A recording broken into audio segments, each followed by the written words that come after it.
आप देख रहे हैं महाराष्ट्र न्यूज रिपोर्टर। नागपूर जिल्ह्यातील सावनेरमध्ये प्रस्तावित डिफेन्स न्यूक्लिअर एरोस्पेस कॉरिडोरला शेतकऱ्यांचा तीव्र विरोध सुरू झाला आहे। या महत्त्वाकांक्षी प्रकल्पासाठी तब्बल 2721 हेक्टर जमीन संपादित करण्याला राज्य सरकारने मंजुरी दिली आहे। यामध्ये 2601 हेक्टर खासगी तर 120 हेक्टर सरकारी जमीन असल्याची माहिती आहे। माळेगाव, जोगाव, खुर्सापार, जयदतपूर, छत्रापूर, सालई, नांदा, गोमुख सावळी आणि जटामखोरा या 9 गावांमधील जमीन या प्रकल्पासाठी घेतली जाणार आहे।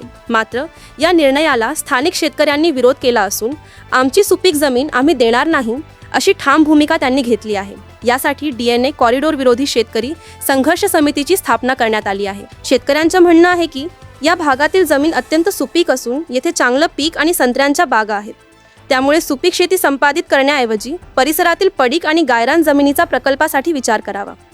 दरम्यान या कॉरिडोरमध्ये एरोस्पेस तंत्रज्ञान, संरक्षण उत्पादन, न्यूक्लिअर तंत्रज्ञान आणि रोबोटिक्स सारखे उद्योग उभारण्याची योजना आहे। मोठी गुंतवणूक आणि रोजगार निर्मिती होण्याची अपेक्षा सरकारकडून व्यक्त केली जात आहे। मात्र विकासाच्या या प्रकल्पासाठी शेतकऱ्यांच्या जमिनीचा प्रश्न आता केंद्रस्थानी आला आहे। शेतकऱ्यांची मागणी स्पष्ट आहे। सुपीक जमीन वाचवा, पर्यायी पडीक जमीन शोधा आणि जमीन घेतलीच जाणार असेल तर योग्य आणि सर्वोत्तम मोबदला द्या।